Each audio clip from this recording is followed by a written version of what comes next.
13. sajandi algus.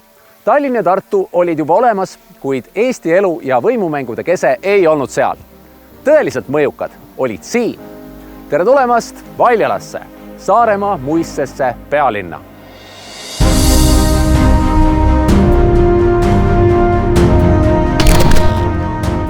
Aga kas muistsetel saarlastel oli siis tõesti riik ja pealinn? Kindlasti mitte tänases mõttes.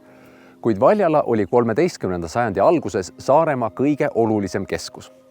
Kõigepealt nimi.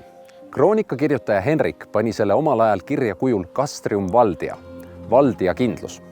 Keeleteadlaste sõnul tähendab valdia valdjat, ehk siis valitsejat. Niisiis on meil tegemist valitseja kindlusega. Kes see valitseja oli? Mees, naine, kas ta elas siin linnuses? Me ei tea. Samuti kirjeldab kroonik, et Valjala on tugevam linn saarlaste muude linnade seas.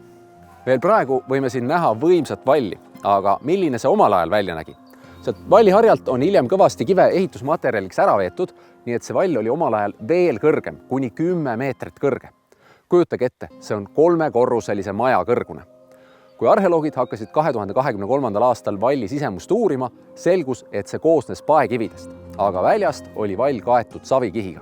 Valjala linnus oli Saaremaa keskus 13. sajandi alguses, mil Läänemere idakaldal möllasid ristisõjad ning saarlased sõdisid nii taanlaste kui Riias paiknevate ristisõdijatega. 1227. aasta talvel tungis suur ristisõdijate, mandri eestlaste, liivlaste ja lätlaste vägi üle jää Saaremaale. Kõigepealt hävitasid nad Muhu linnuse ja seejärel võtsid suuna Valjala peale. Selleks hetkeks oli kogu mandri Eesti ristiusu vastu võtnud. Ristisõdijad, kes siiapoole teel olid, mõtlesid ilmselt, et oi neid tüütuid saare paganaid. Nüüd me alles lööme korra majja ja teeme neist ka korralikud ristiinimesed. Ainult, et vaata seal metsa taga on praegu Valjala kirik. Aastal 1227 oli see juba olemas. Mitte küll kivist, aga puust. Ja juba mõnda aega oli sinna kirikuaeda kristliku kombe järgi maetud kohalikke inimesi. Ehk siis, kas saarlased olid üldse enam paganad? Natuke tundub, et ristisõdijad tulid siia lahtisest uksest sisse murdma. Küll aga, nad siin Saaremaal olid vist natuke liiga liberaalsed. Kes tahtis oli kristlane, kes tahtis oli pagan. Aga kuna saarlased kasutasid seda vabadust, et näiteks Taani ja Rootsi rannikul viikingiretkedel käia, siis kristlaste meelest ei olnud see liberaalsus, vaid anarhia. Ja sellele tuli lõpp teha. Ehk kogu Saaremaast tuli teha kristlik maa. Me võime ette kujutada, kuidas siia linnuse müüride ümber seati valmis kivijäite masinad ja hakati suuri mürakaid tohutu hooga siia suunas loopima. Samal ajal seati valmis mingisuguseid vahendeid linnuse vallutamiseks, võib-olla piiramistorne. Oli selge, et järgnenud oleksid tapatalgud. Mõlemad pooled oleksid saanud ränki kaotusi. Ühtäkki andsid valjalased märku, et aitab küll. Teeme rahu, me oleme nõus kristlasteks hakkama. Ja nüüd, pange tähele, kui Valjala rahvas oli kristluse vastu võtnud ja ristisõdijatega rahu sõlminud, tegid seda ka ülejäänud Saaremaa piirkonnad. Niisiis tundub, et otsus, mis siin Valjalas vastu võeti, kehtis kogu Saaremaale. Kas Valjala lugu lõppes 1227. aastal? Sugugi mitte. Saarlased ei alistunud võõrvõimule, nad lihtsalt võtsid ristiusu vastu ja astusid kristlastega liitu. Terve 13. sajandi ja võib-olla isegi veel 14. sajandil toimetasid Valjala valitsejad siin edasi ja isegi tugevdasid linnust.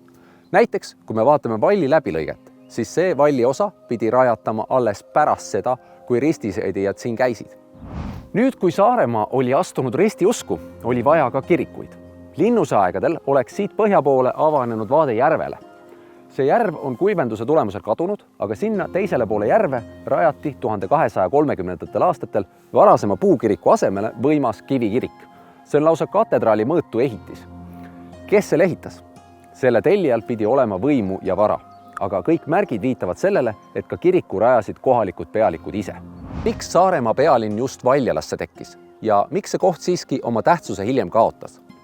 Esiteks, Valjala asub Saaremaa põhisaare Kuresaare suhtes üsna keskel, võib-olla isegi toonase saart läbiva ida-lääne suunalise maismaatee ääres.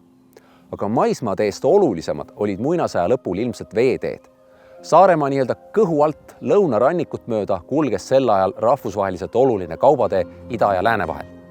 Saarlased said siit mööduvatelt laevadelt tolli küsida. Valjala linnus oli küll 1000 aastat tagasi merest mitmete kilomeetrite kaugusel, kuid linnuse juures oli sel ajal järv.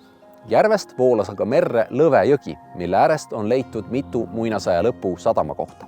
Valjala linnus kerkis esile järk-järgult. Kõigepealt oli siin lähedal, kui me läheme teisele poole maanteed, siis seal oli väike ringvall linnus juba viikingi ajal. See oli siis 9. ja 10. sajandil. Ja samas mingid inimesed on tegutsenud ka siin hilisema suure maalinna kohal juba 6.–7. sajandil. Siis aasta 1100 paiku rajati siia uus kindlustis. 12. sajandil ehitati see veel tugevamaks ja nüüd juba üleni kivist. Ja veel pärast seda, kui ristisõdijad siin käisid, on seda kohta veel korra ümber ehitatud. Nii et sajandite jooksul käis pidev ehitustöö ja mida tähtsamaks see koht sai, seda suuremaks linnust ehitati. Aga ajapikku Valjala siiski hääbus. Sajanditega läksid laevad järjest suuremaks ja Valjala ümbruse sadamakohtade veed jäid nende jaoks liiga madalaks. Kasvas ka uute maaisandate roll. 14. sajandil rajas saarelääne piiskop oma linnuse tänase Kuressaare kohale ja seal on Saaremaa pealinn tänaseni.